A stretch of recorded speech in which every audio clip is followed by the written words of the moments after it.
وجاء من أقصى المدينة رجل يسعى قال يا قوم اتبعوا المرسلين اتبعوا من لا يسألكم أجرا وهم مهتدون وما لي لا أعبد الذي فطرني وإليه ترجعون أأتخذ من دونه آلهة إن يردني الرحمن بضر لا تغن عني شفاعتهم شيئا ولا ينقذون إني إذا لفي ضلال مبين إني آمنت بربكم فاسمعون قيل ادخل الجنة قال يا ليت قومي يعلمون بما غفر لي ربي وجعلني من المكرمين وما أنزلنا على قومه من بعده من جند من السماء وما كنا منزلين إن كانت إلا صيحة واحدة فإذا هم خامدون يا حسرة على العباد ما يأتيهم من رسول إلا كانوا به يستهزئون ألم يروا كم أهلكنا قبلهم من القرون أنهم إليهم لا يرجعون وإن كل لما جميع لدينا محضرون وآية لهم الأرض الميتة أحييناها وأخرجنا منها حبا فمنه يأكلون وجعلنا فيها جنات من نخيل وأعناب وفجرنا فيها من العيون ليأكلوا من ثمره وما عملته أيديهم أفلا يشكرون سبحان الذي خلق الأزواج كلها مما تنبت الأرض ومن أنفسهم ومما لا يعلمون وآية لهم الليل نسلخ منه النهار فإذا هم مظلمون والشمس تجري لمستقر لها ذلك تقدير العزيز العليم والقمر قدرناه منازل حتى عاد كالعرجون القديم لا الشمس ينبغي لها أن تدرك القمر ولا الليل سابق النهار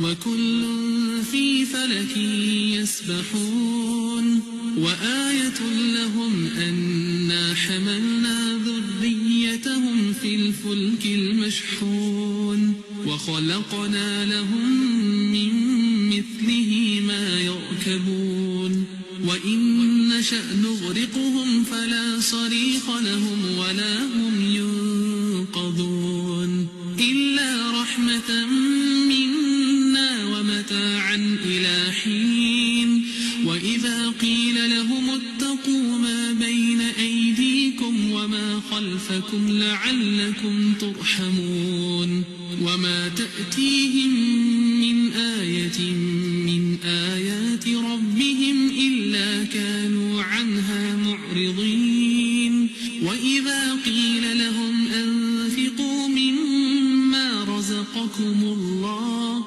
قال الذين كفروا للذين آمنوا أنطعم من لو يشاء الله أطعمه إن أنتم إلا في ضلال مبين ويقولون متى هذا الوعد إن كنتم صادقين ما ينظرون إلا صيحة واحدة تأخذهم وهم يخصمون لا يستطيعون توصية ولا إلى أهلهم يرجعون ونفخ في الصور فإذا هم من الأجداث إلى ربهم ينسلون قالوا يا ويلنا من بعثنا من مرقدنا هذا ما وعد الرحمن وصدق المرسلون إن كانت إلا صيحة واحدة فإذا هم جميع لدينا محضرون فاليوم لا تظلم نفس شيئا ولا تجزون إلا ما كنتم تعملون إن أصحاب الجنة اليوم في شغل فاكهون هم وأزواجهم في ظلال على الأرائك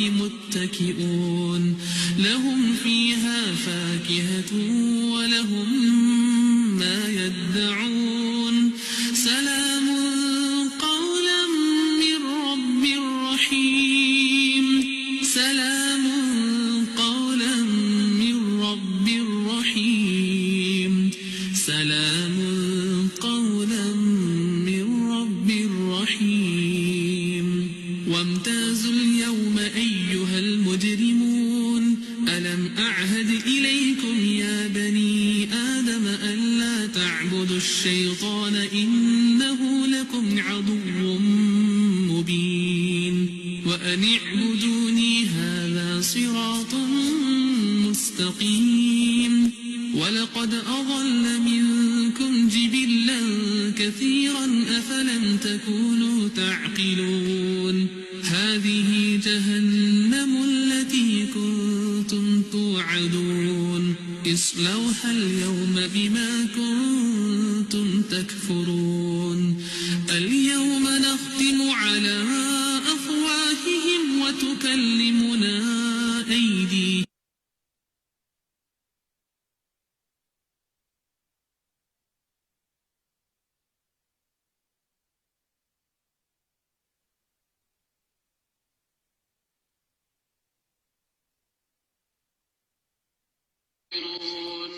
ولو نشاء لمسخناهم على مكانتهم فما استطاعوا مضيا ولا يرجعون ومن نعمره ننكسه في الخلق أفلا يعقلون وما علمناه الشعر وما ينبغي له إن هو إلا ذكر وقرآن مبين لينذر من كان حيا ويحق القول على الكافرين أولم يروا أنا خلقنا لهم مما عملت أيدينا أنعاما فهم لها مالكون وذللناها لهم فمنها ركوبهم ومنها يأكلون ولهم فيها منافع ومشارب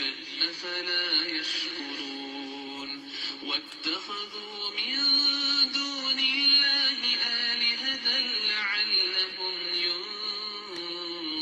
ينصرون لا يستطيعون نصرهم وهم جند محضرون فلا يحزنك قولهم إنا نعلم ما يسرون وما يعلنون أولم ير الإنسان أنا خلقناه من نطفة فإذا هو خصيم مبين وضرب الله أكبر الله أكبر لا إله إلا الله والله أكبر الله أكبر ولله الحمد الله أكبر الله أكبر لا إله إلا الله والله أكبر الله أكبر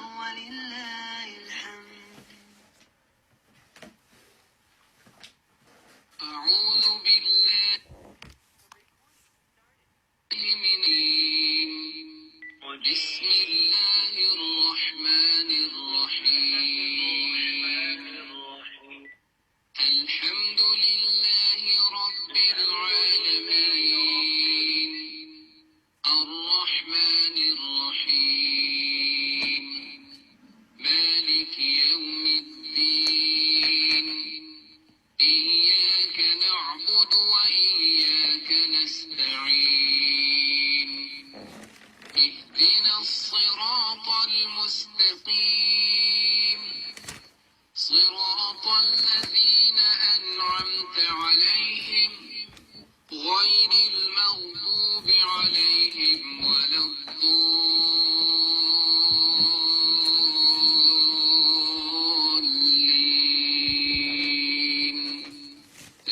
آمين.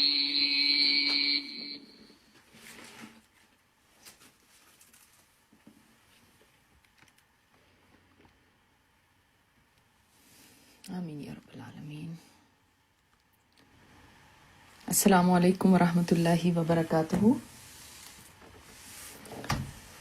الحمد للہ رب العالمین والصلاة والسلام علی اشرف الانبیاء والمرسلین، اما بعد فاعوذ باللہ من الشیطان الرجیم. بسم اللہ الرحمن الرحیم. رب اشرح لی صدری ویسر لی امری واحلل عقدۃ من لسانی یفقہوا قولی. اللہم انفعنا بما علمتنا وعلمنا ما ينفعنا وزدنا علما. آمین یا رب العالمین. آپ میں سے کس کس کو جنت میں جانے کی آرزو ہے؟ میرے خیال میں سبھی کہیں گے کہ ہمیں بہت شوق ہے جنت میں جانے کا. تو کیا آپ کو جنت کا راستہ آتا ہے؟ کس جگہ پہ جانا ہے، کدھر مڑنا ہے، کدھر چلنا ہے، پتہ ہے آپ کو؟ کسی جگہ بھی جانا ہو تو اس کا راستہ تو معلوم ہونا ضروری ہے نا. اگر راستہ معلوم نہ ہو تو کیا ہوتا ہے؟ بھٹکتے پھرتے ہیں. اور کبھی یہ نہیں ہو سکتا کہ انسان کہیں بھی چلتا چلا جائے اور منزل تک پہنچ جائے. کہیں پہ بھی ہم نے جانا ہوتا ہے، کوئی نئی جگہ ہو، ہم راستہ ضرور معلوم کرتے ہیں. اب جنت کا راستہ ہمیں بتائے گا کون؟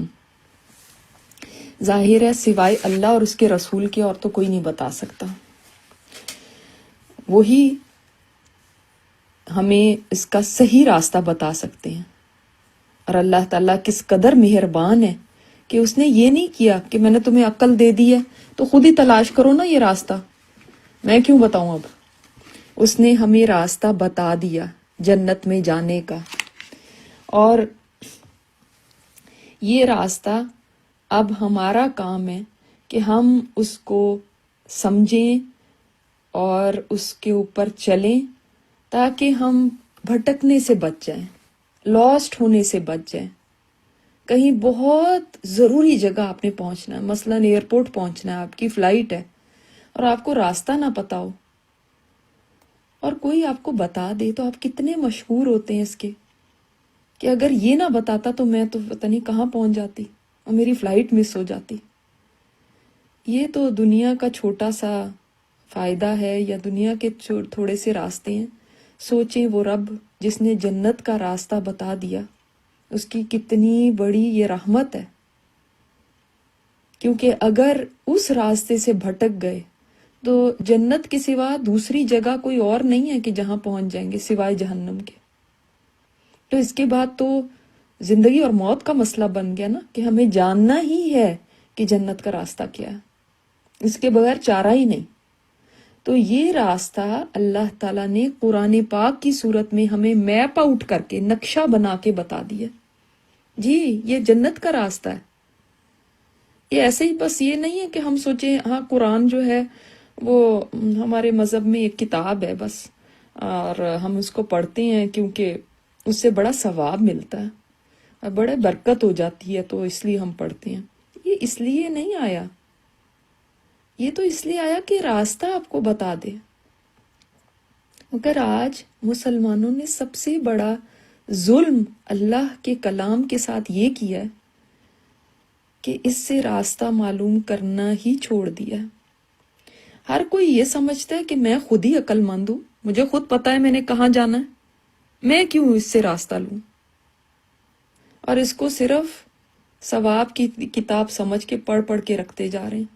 بتائیں دنیا کی کوئی بھی کتاب ایسی ہے کہ آپ اس کو سمجھے ہی نہ، اس کی زبان بھی نہ جانتے ہو اور پڑھ کے کہہ دیں میں نے تو اس کو مکمل کر لیا، میں نے تو اس کو پورا پڑھ لیا، جبکہ آپ کو کچھ سمجھ نہیں آئی. آپ کتابیں کیوں پڑھتے؟ نالج لینے کے لیے نا.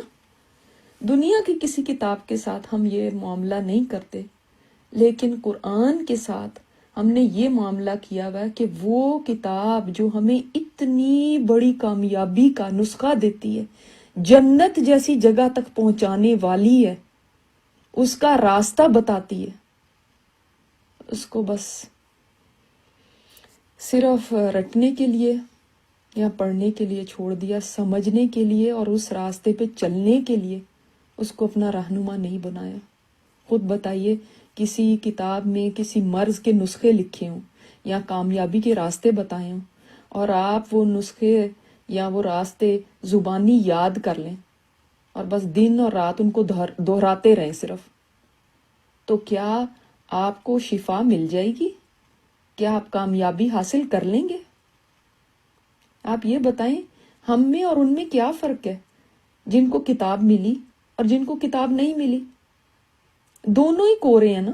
ان کو بھی کچھ نہیں پتا، ہمیں بھی کچھ نہیں پتا، بلکہ ہم تو زیادہ دورے مجرم ہو گئے کہ ہمارے پاس اتنا عظیم کلام اللہ کا آیا اور ہم نے جاننے کی کوشش ہی نہیں کی کہ اس میں کیا ہے. یا ایک دفعہ جان لیا تو اس کے بعد کہا بس اتنا ہی کافی ہے نا، فرض تو ادا ہو گیا. صرف مجھے اتنا بتائیں، یہ تو آج کل جی پی ایس وغیرہ ہیں، چلیں جی پی ایس وہ بھی، یا آپ پہلے وقت میں ہم کیا کرتے تھے کہ پرنٹ کر لیتے تھے یا ڈائریکشن پوری لکھتے تھے، پھر اس کے بعد ساتھ گاڑی میں رکھتے تھے. جتنا راستہ ہم چلتے رہتے تھے، آج بھی جی پی ایس میں وہ جگہ جگہ پہ آپ کو بتاتے ہیں کہ آپ یہاں مڑیں یہاں مڑیں. ایسا نہیں ہوتا کبھی بھی کہ آپ گھر سے نکلے تو آپ نے سارا راستہ پڑھ لیا اور اس کے بعد اب آپ کو ضرورت ہی نہیں ہے اس کی. کبھی نہیں ایسا ہوتا نا. آپ ہر پوائنٹ پہ آپ دیکھ رہے ہیں، اچھا اس سڑک پہ کتنے میل جانا ہے، اس کے بعد کدھر مڑنا ہے، اس کے بعد پھر وہاں جب پہنچتے ہیں تو پھر آگے کا دیکھتے ہیں. یعنی جگہ جگہ پہ آپ اس کو فالو کرتے ہیں. لیکن قرآن جو راستہ بتا رہا ہے تو لوگ سوچتے ہیں کہ ہم نے ایک دفعہ بس پڑھ تو لیا، اب اس کی کیا ضرورت ہے. حالانکہ یہ تو ساتھ رکھنے والی چیز ہے، ڈائریکشن دیتی ہے زندگی کے ہر موڑ پہ. اس سے دیکھ کے چیک کرنا ہے میں صحیح جا رہی ہوں کہ نہیں، اب دائیں مڑنا ہے کہ اب بائیں. دیکھیں کسی کے گھر جاتے ہیں نا، آپ منزل پہ پہنچ بھی جاتے ہیں نا، جب ان کے گیٹ پہ بھی ہم پہنچ جاتے ہیں دوبارہ ہم چیک کرتے ہیں، بیل کرنے سے پہلے نمبر دوبارہ دیکھ لوں یہی گھر ہے نا. اور ابھی جنت اتنی دور ہے اور ہم نے اس کے راستے کو جانا ہی نہیں، یا ہم نے ایک دفعہ پڑھ کے اور سوچا کہ اب تو ہم نے پہنچ ہی جانا ہے نا، اب اور جاننے کی ضرورت نہیں ہے، ایک دفعہ پتہ کر لیا، اب اس کو اتنا کافی سمجھتے ہیں. حالانکہ یہ تو وہ کلام ہے کہ جس کے بارے میں ہمیں دعائیں کرنی چاہیے کہ یا اللہ آخری سانس تک، یعنی جس وقت تک اللہ کے پاس پہنچ نہیں جاتے، اس دنیا کی سرحد سے پار نہیں ہو جاتے نا، اس وقت تک یا اللہ اس قرآن کو میرے ساتھ رکھنا تاکہ آخر وقت تک میں دیکھتی رہوں صحیح جا رہی ہوں یا نہیں. وہ شیطان کے حملے تو اس وقت بھی نہیں ختم ہونے. جس وقت انسان مرنے کے آخری سانسوں پہ ہوتا ہے نا، شیطان اس وقت سب سے زیادہ حملے کرتا ہے. تو یہ وہ کلام ہے جو ہماری ضرورت ہے، یہ وہ کلام ہے جو ہمیں منزل تک پہنچانے والا ہے.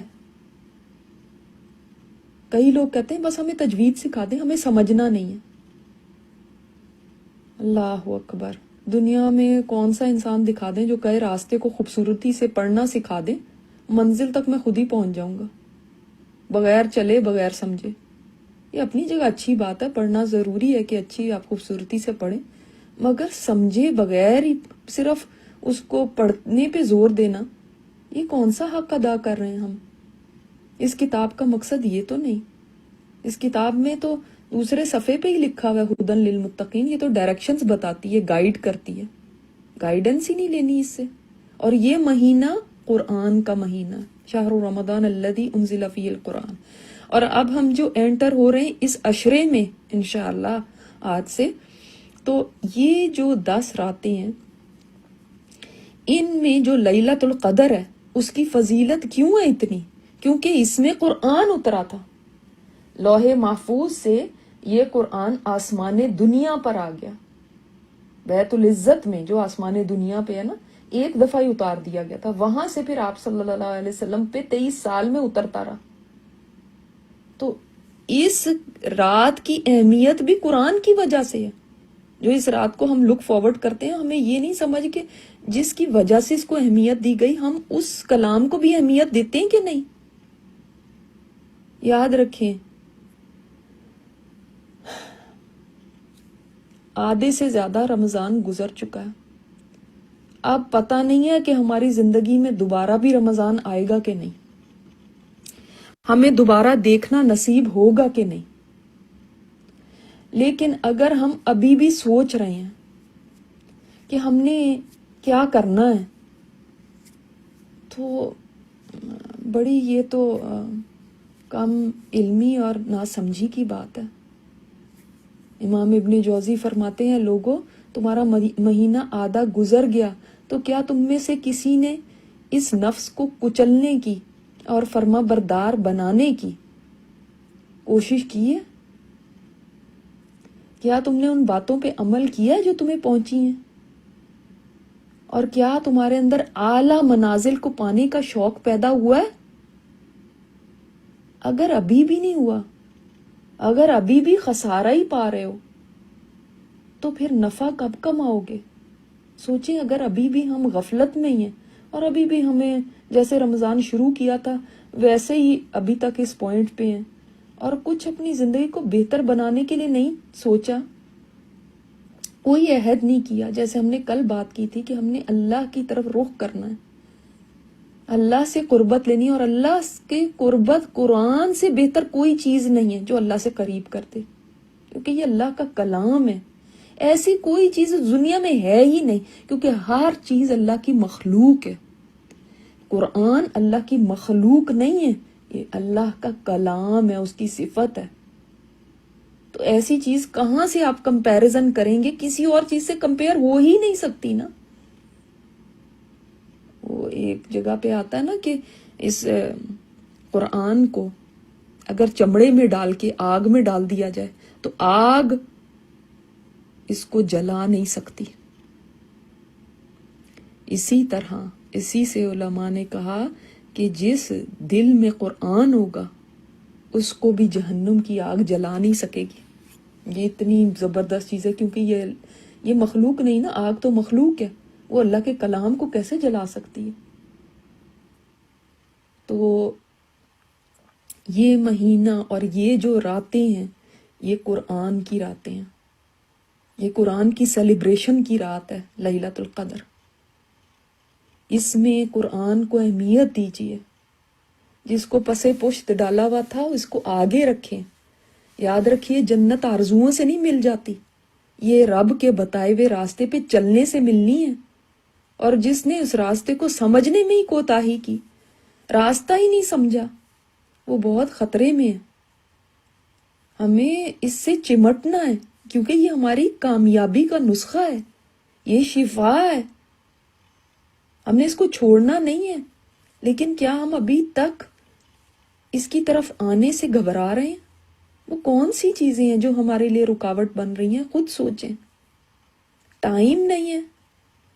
ٹائم انٹرنیٹ کے لیے ہے، واٹس ایپ کے لیے ہے، فیس بک کے لیے ہے، ٹی وی شوز اور ڈراموں کے لیے ہے، کوکنگ شو دیکھنے کے لیے ہے، جاب پہ جانے کے لیے ہے، پارٹیز اور دعوتیں اٹینڈ کرنے کے لیے ہے، لیکن قرآن کے لیے نہیں ہے. تو جانتے ہیں یہ قرآن قیامت کے دن کھڑا ہوگا، ایک شکل میں ہوگا، ایک انسان کی شکل میں لایا جائے گا، اور یہ انسان کے حق میں بھی بول سکتا ہے اور اس کے خلاف اللہ سے شکایت بھی کر سکتا ہے کہ اللہ اس نے مجھے پیچھے ڈالا ہوا تھا. آپ صلی اللہ علیہ وسلم نے فرمایا القرآن حجت لک او علیک، قرآن تمہارے حق میں بھی حجت بن سکتا ہے یا تمہارے خلاف بھی بن سکتا ہے.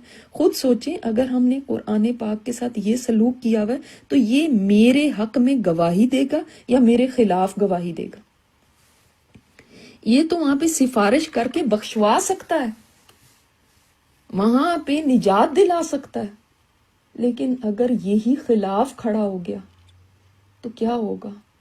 ہم نے اس ہیرے کے خزانے کو معمولی پتھر سمجھ رکھا ہے.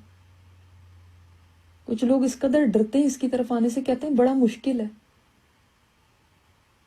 کیوں مشکل ہے؟ کیسے مشکل ہے؟ جب پہلے دن آپ اسکول گئے تھے تو پینسل پکڑنا مشکل تھا کہ نہیں تھا؟ الف با تا بھی بہت مشکل تھی نا، لیکن اسکول چھوڑ نہیں دیا. تو پھر مشکل کہہ کے قرآن کو کیوں چھوڑتے ہیں؟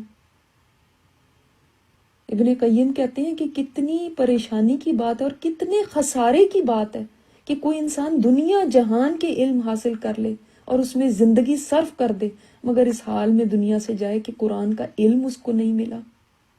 اتنا بڑا خسارہ ہے. اور اس علم سے ہی اللہ کی پہچان ہوتی ہے. اس علم سے دل کو سکون ملتا ہے، قرار ملتا ہے، جو کسی اور چیز سے نہیں مل سکتا. یہ ہر غم میں انسان کو تھام لیتا ہے. یہ ایسی ڈھارس بندھاتا ہے کہ انسان کا دل پرسکون ہو جاتا ہے. اور اس سے بہترین ساتھی کوئی نہیں ہے. جو کوئی چاہتا ہے نا کہ اس کو کوئی مخلص ساتھی مل جائے، کوئی مخلص دوست مل جائے جو اس کی تلاش میں ہے، جو آج کل بہت مشکل ہے ڈھونڈنا کہ کوئی واقعی مخلص دوست آپ کو ملے، تو وہ قرآن سے دوستی کر لے. یہ لیونگ کتاب ہے.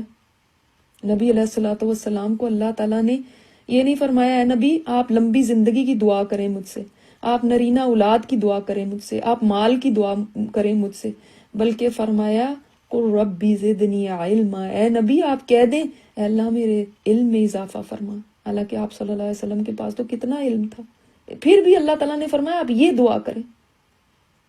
تو قرآن کے علم سے تو انسان کبھی سیر ہو ہی نہیں سکتا.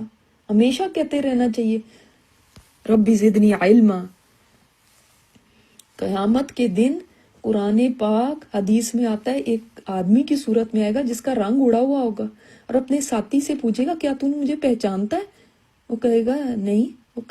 قرآن کہے گا میں وہی ہوں جو تجھے راتوں میں جگاتا تھا اور دن میں پیاسا رکھتا تھا. کیونکہ انسان قرآن جب پڑھتا ہے سیکھتا ہے پیاس بھی لگتی ہے، حلق بھی خوش ہوتا ہے. اور یقیناً آپ صلی اللہ علیہ وسلم نے کیا فرمایا، یقیناً وہ کہے گا یقیناً ہر تاجر اپنی تجارت کے پیچھے ہوتا تھا اور میں آج ہر تاجر کو چھوڑ کے تیرے لیے ہوں.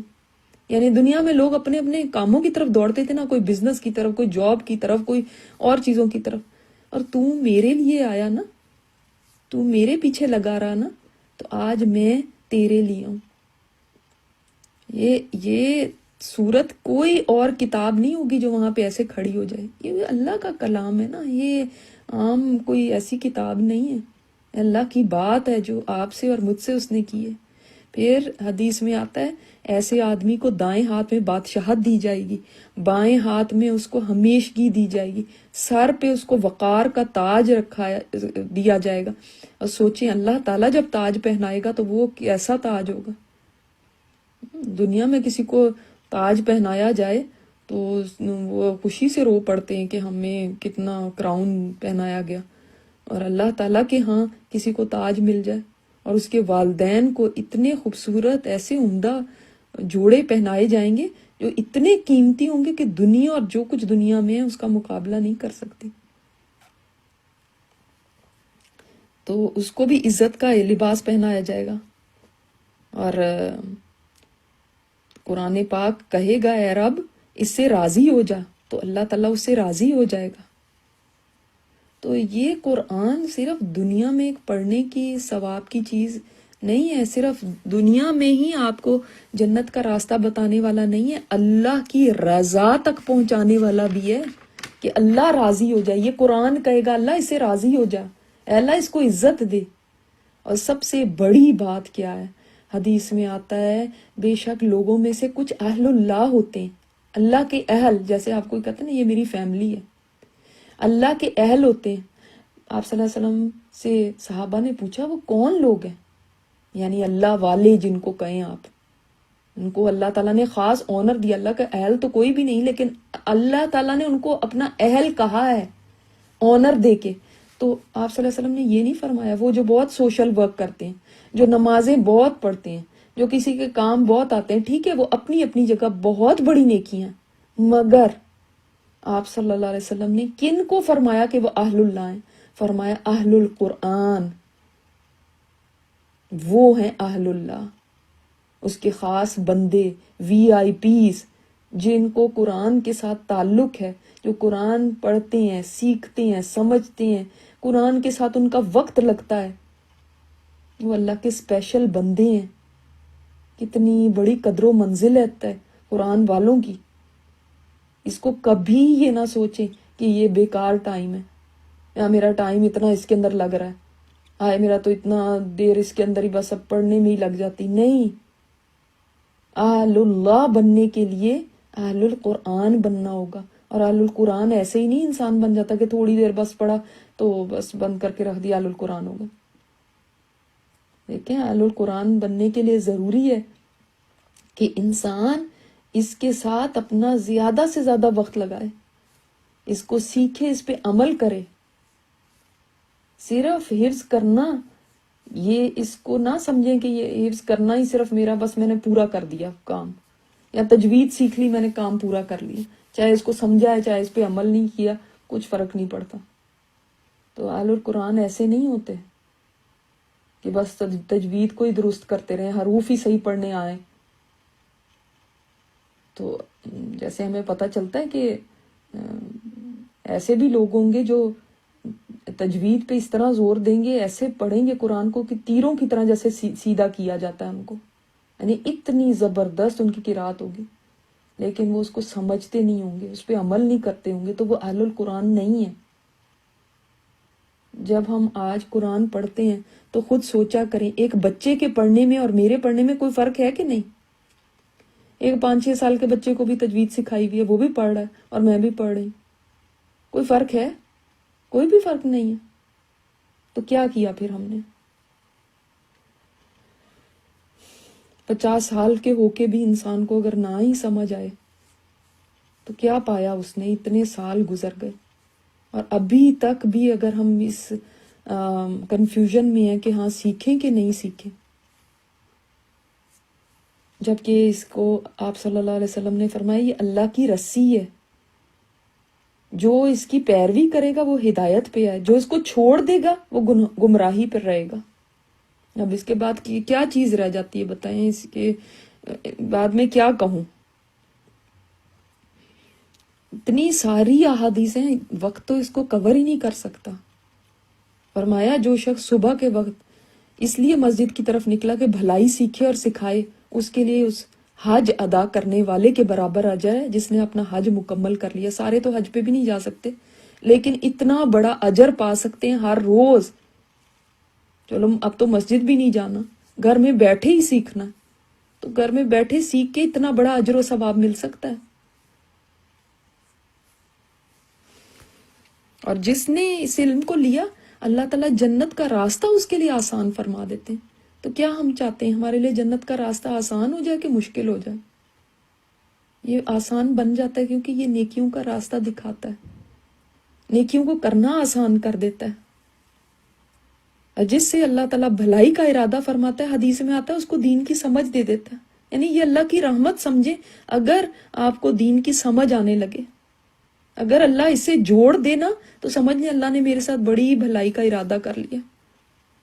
دین کی محبت اپنی جگہ ہے، آپ کو ہو سکتا ہے محبت ہو، لیکن اس کو سیکھنا الگ چیز ہے. تو اس کو سیکھنے کے لیے خود کو آمادہ کریں. اللہ تعالیٰ نے قرآن پاک میں فرمایا اللہ ان لوگوں کے درجوں کو بلند کرے گا جو تم میں سے ایمان لانے والے ہیں اور علم جنہوں نے حاصل کیا. ایمان والے تو بہت سارے ہوں گے، لیکن ان کے اندر جو علم والے ہیں ان کے درجے اللہ بلند کرتا ہے.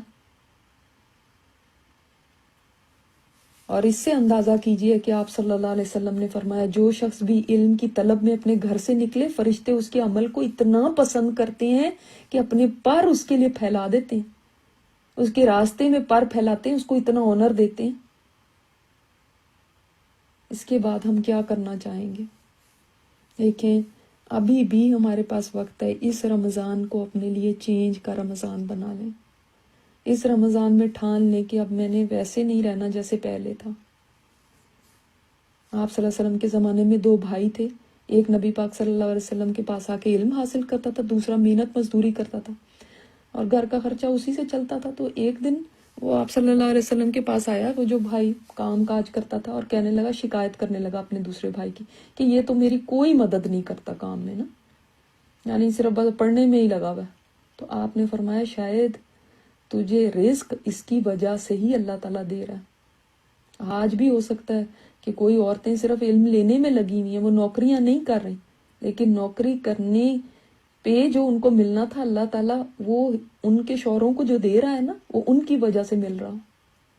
یہ علم دین کا علم سیکھنے کی برکت ہے، رزق کے دروازے کھل جاتے ہیں. اور مسئلوں کے حل ہونے لگتے ہیں، مسئلے حل ہونے آسان ہو جاتے ہیں۔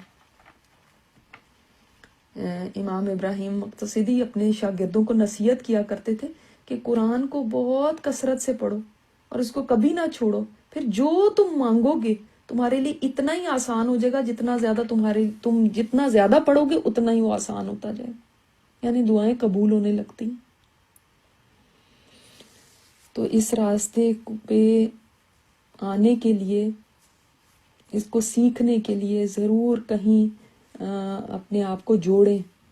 ہمارے پاس بھی الحمدللہ کورسز ہیں، نئے کورسز سٹارٹ ہوئے ہیں، آپ کو لنک مل جائے گا، آپ اس پہ کلک کر کے آپ اس میں داخلہ لے سکتے ہیں، اور پھر دیکھیے کہ زندگی کیسے بدلتی ہے، آپ کو پتہ بھی نہیں چلے گا کہ زندگی کیسے بدلے گی۔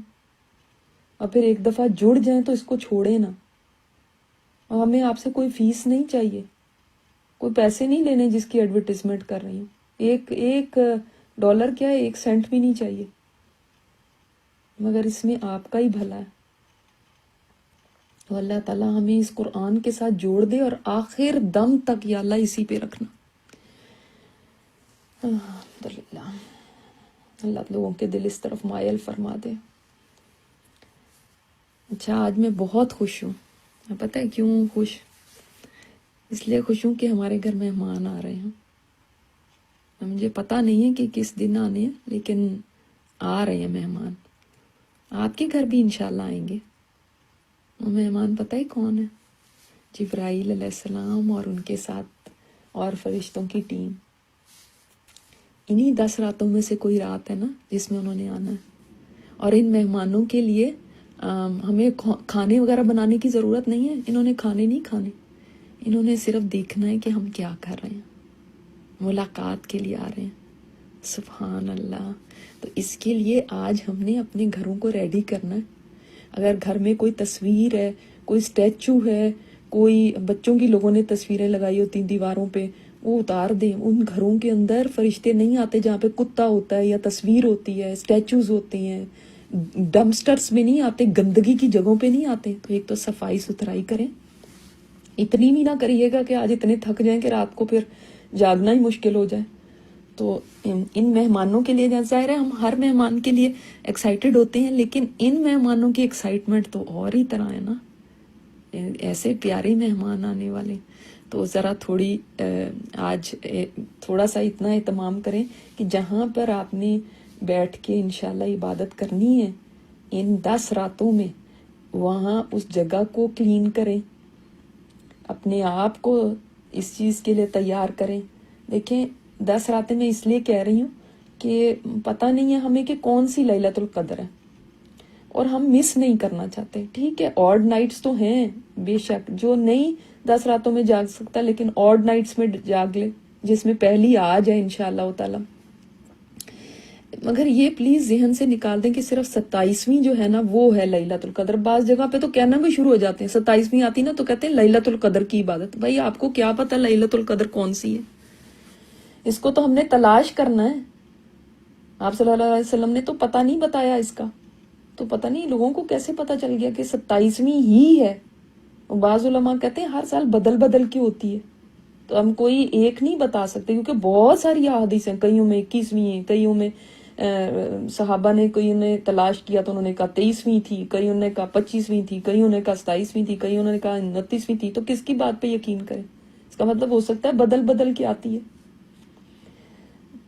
جس نے کوئی چیز پانی ہو نا، کوئی بڑا انعام ہے، وہ رسک نہیں لے سکتا۔ ہم تو چھوٹی چھوٹی سیلز کے لیے کھڑے ہو جاتے ہیں رات کو ہی جا کے سٹوروں کے آگے کہ بھئی سیل نہ مس ہو جائے۔ اور یہ تو 90% سے بھی اوپر آف کر دیا گیا ہے کہ جو عبادت تم نے 83 سال سے بھی زیادہ میں کرنی تھی وہ ایک رات میں کر لو گے نا تو تم اتنا اجر پالو گے۔ تو اس کو کیسے کوئی رسک لے سکتا ہے کہ میں چھوڑ دوں؟ اگر مشکل ہو ہے جاگنا آپ کے لیے، پہلے آپ مسجد جایا کرتے تھے، وہاں پہ جاگتے تھے، اب نیند آنے لگتی ہے گھر میں اور کیسے کریں گے؟ تو ایک پروگرام ہم نے اسی لیے ڈیزائن کیا آپ کے لیے کہ چلیں مل کے ہم جاگ لیتے ہیں، آسانی پیدا ہو جائے۔ بہت سے لوگ ہیں جو اکیلے اپنی عبادت کرنا چاہتے ہیں، وہ اپنی عبادت کریں، لیکن جو لوگ سمجھتے ہیں کہ ہم سے اکیلے میں نہیں ہو پاتی، تو انشاءاللہ تعالیٰ ان کے لیے یہ پروگرام فائدہ مند رہے گا. دن میں کیلولا ضرور کیجیے تاکہ رات کو جاگنا آسان ہو جائے. حیض والی عورتیں یا جو نہیں روزہ رکھ رہی وہ بھی یہ نہ سوچیں کہ ہم نے روزہ نہیں رکھنا تو اب ہمیں جاگنے کی بھی ضرورت نہیں، وہ بھی عبادت کریں گی.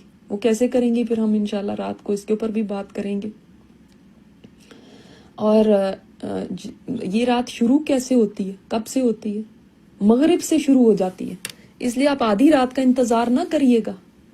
جو جگہ جہاں آپ نے بیٹھنا ہے وہاں آپ نے مثلا آپ نے افطار کر لیا، پھر اس کے بعد اپنا قرآن پڑھیں، کچھ کریں، پھر عشاء آپ نے پڑھی، پھر اس کے بعد آپ نے اپنے قیام اللیل کے لیے آپ نے جو بھی گھر میں اگر آپ جماعت سے پڑھ رہے ہیں تو جماعت سے پڑھیے. اور اس کے بعد انشاءاللہ 12:30 پہ رات کو ہمارے ساتھ جوائن کر لیں تو ہم اکٹھے پھر نماز کے بعد کے اذکار کریں گے. پھر ہماری ایک سیریز نہیں آ رہی ہے جو انشاءاللہ تعالی رات کو جب آپ سے بات ہوگی تو وہ ہوگی. اگر کوئی نئی سیریز سننا چاہتا تو پھر وہ اس کے بعد تقریباً 1:15 تک 1:10 تک آ جائے.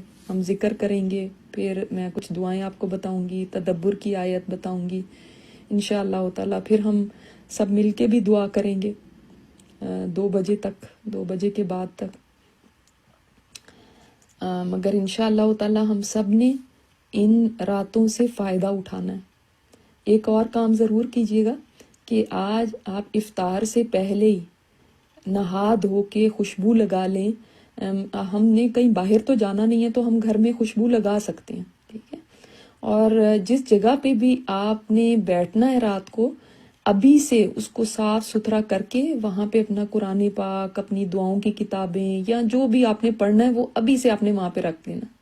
اور اس کو اچھی طرح دیکھ لیں کہ وہاں پہ کچھ ایسی چیز نہ ہو کہ جو فرشتوں کو آنے سے مانے ہو، ٹھیک ہے. ان دنوں میں ویسے اعتکاف کی عبادت کی جاتی ہے، لیکن چونکہ مساجد بند ہیں تو گھر میں اعتکاف نہیں ہو سکتا. مگر ہاں یہ ضرور ہو سکتا ہے کہ گھر میں ایک جگہ بنا لیں، وہاں پہ آپ اکیلے ہو جائیں، خلوت اختیار کریں، اور وہیں پہ آپ جیسے اعتکاف میں آپ عبادت ہی کرنی ہے نا، وہاں پہ اس طرح عبادت کریں. مگر پھر آپ کے اوپر اعتکاف کی پابندیاں نہیں ہوں گی اور اس کو پھر مسنون اعتکاف بھی نہ سمجھیں. ہاں اجر ضرور ملے گا انشاءاللہ اس کا، اور اللہ تعالیٰ چاہے تو آپ کو اعتکاف جتنا ہی اجر دے دے، ٹھیک ہے. مگر یہ نہ کہ میں اعتکاف بیٹھ گئی. آج کا جو ذکر ہے وہ بہت زبردست ذکر ہے، اس لیے کہ آپ صلی اللہ علیہ وسلم نے اس ذکر کے بارے میں فرمایا 5 کلمات ایسے ہیں اگر کوئی وہ کہہ دے تو جو موت کے وقت اس کو کہہ دے گا نا تو اس کو جو اللہ تعالیٰ توفیق دے دے کہنے کی تو اس کو آگ نہیں چھوئے گی. سبحان اللہ، یعنی جہنم سے اس کو نجات مل جائے گی. یہ بھی ایک حسن خاتمہ کی علامت ہو گئی کہ انسان کو یہ توفیق مل جائے. تو یہ کلمات جو مرتے وقت کہہ دے پھر جہنم سے بچ جائے گا. کتنے بڑے وہ کلمات ہوں گے، سوچیں کتنے بڑی بات ہے یہ جو آج کی میں آپ کو ذکر بتانے لگی. اور انشاءاللہ ہم اس کو جب رات کو ہم بیٹھیں گے تو اس وقت ہم یہ بھی ذکر انشاءاللہ تعالیٰ کریں گے، لا الہ الا اللہ واللہ اکبر. اتنا تو آتا ہے نا آپ کو، لا الہ الا اللہ اور اللہ اکبر کہنا. دوسرا کلمہ کیا ہے؟ لا الہ الا اللہ وحدہ. جب انسان کہتا ہے نا لا الہ الا اللہ واللہ اکبر تو اس کے جب وہ منہ سے بولتا ہے تو اللہ تعالیٰ فرماتے ہیں میرے بندے نے سچ کہا، واقعی میرے علاوہ کوئی عبادت کے لائق نہیں اور میں ہی اکبر ہوں. جب بندہ کہتا ہے لا الہ الا اللہ وحدہ، اللہ ہی اکیلا ہے، تو اللہ تعالیٰ فرماتے ہیں میرے بندے نے سچ کہا، میرے علاوہ واقعی کوئی عبادت کے لائق نہیں ہے اور میں اکیلا ہی ہوں. اور پھر تیسرا کلمہ بولتا ہے لا الہ الا اللہ لا شریک لہ. تو اللہ تعالیٰ جواب دیتا ہے میرے بندے نے سچ کہا، واقعی میرے علاوہ کوئی عبادت کے لائق نہیں اور میرا کوئی شریک نہیں. پھر بندہ کہتا ہے لا الہ الا اللہ لہ الملک و لہ الحمد. تو اللہ تعالیٰ فرماتے ہیں میرے بندے نے سچ کہا، میرے علاوہ کوئی عبادت کے لائق نہیں اور بادشاہت میرے لیے اور حمد میرے لیے. پھر بندہ پانچواں جو کلمہ کہتا ہے، یہ 5 ہیں کلمات، یعنی 5 اس کے اندر جملے ہیں. بندہ کہتا ہے لا الہ الا اللہ، سب میں لا الہ الا اللہ ہے شروع میں، ولا حول ولا قوت الا باللہ. تو اللہ تعالیٰ فرماتے ہیں میرے بندے نے سچ کہا، میرے سوا کوئی عبادت کے لائق نہیں ہے اور کوئی قوت و طاقت نہیں ہے سوائے جو میرے پاس ہے. سبحان اللہ. تو آپ صلی اللہ علیہ وسلم نے حدیث میں جو آتا ہے نا، اللہ تعالیٰ یہ رزق جس کو عطا فرما دے، یعنی جس کو یہ استطاعت دے دے کہ وہ بستر مرگ پہ یہ بولے، اس کو آگ نہیں چھوئے گی، تو یعنی وہ ڈائریکٹ جنت میں چلا جائے گا، پھر جہنم میں داخلہ کے بغیر. اللہ معاف کرے، ورنہ مسلمان ہی ہوں گے جو جہنم میں سزا بھگت کے جنت میں جائیں گے، مگر یہ کلمات سٹریٹ ٹکٹ ہے جنت کا. تو ان کو ہم نے یاد کرنا، اور یاد کریں گے تو ظاہر ہے، ورنہ کیا مرتے وقت تو کاپیاں نہیں کھول کے بیٹھنا کہ میں کہاں پہ میں نے وہ لکھا تھا. تو ان کو یاد بھی کریں گے اور زیادہ سے زیادہ بھی ان کو پڑھا کریں گے، کیونکہ اگر یہ زبان پہ جاری ہوں گے تو اس وقت بھی انشاءاللہ اللہ تعالیٰ جاری کر دے گا. اور اگر کسی کے بھی آپ قریب ہوں، کوئی پیارا دنیا سے جا رہا، تو اس کے قریب بھی یہ آہستہ آہستہ کہہ سکتے ہیں. ٹھیک ہے. اور دوسرا آج کی جو دعا ہے،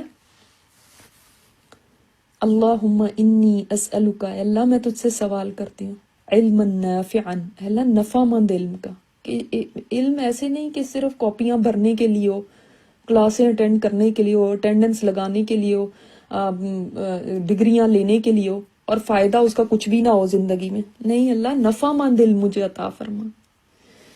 اور جو قرآن جس کے لیے نفع مند علم بن جائے، یہ تو ہے نفع مند ہی، لیکن بعض لوگ اسی قرآن کو سیکھتے بھی ہیں، سمجھتے بھی ہیں، لیکن اس کے بعد یہ ان کے لیے نفع مند نہیں ہوتا، کیونکہ یہ ان کی زندگیوں میں ہی شامل نہیں ہوتا.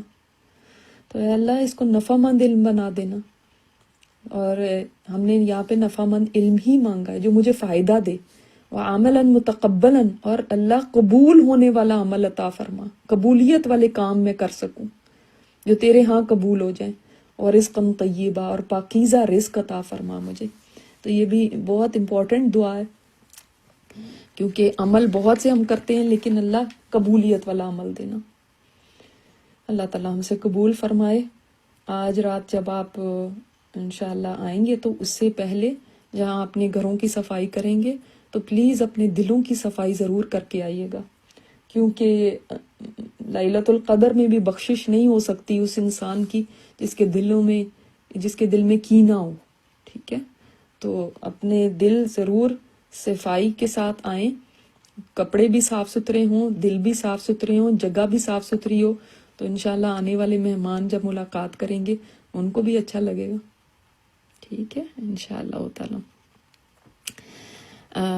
جی ہماری رات میں یہ پروگرام ہوگا، آن لائن آئے گا، جہاں پہ بھی آپ اس وقت سن رہے ہیں یہ پروگرام، وہاں پہ یہ لائیو براڈ کاسٹ ہوگا. لیکن جو لوگ ریکارڈنگ سن رہے ہیں وہاں پہ ریکارڈنگ میں یہ پروگرام نہیں جائے گا جو رات کا، کیونکہ یہ صرف رات والوں کے لیے نا. اگر آپ لائیو ہی نہیں آئے تو پھر آپ نے دن میں سن کے کیا کرنا ہے اس کو.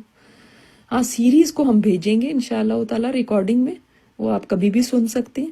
لیکن جو رات کا پروگرام ہے اس کی ریکارڈنگ جو قیام کی ہے وہ نہیں ہوگی. ٹھیک ہے. میں آپ کو بتاؤں گی بھی کہ انشاءاللہ ہم قیام بھی کریں گے، نوافل بھی پڑھیں گے، اور آپ کو بتاؤں گی کون سی صورتیں آپ اس میں پڑھ سکتے ہیں، کیوں وہ پڑھنی چاہیے. یہ سب چیزیں انشاءاللہ ہم ڈسکس کریں گے. سبحانک اللہم و بحمدک، نشہد ان لا الہ الا انت، نستغفرک و نتوب الیک. السلام علیکم ورحمۃ اللہ وبرکاتہ.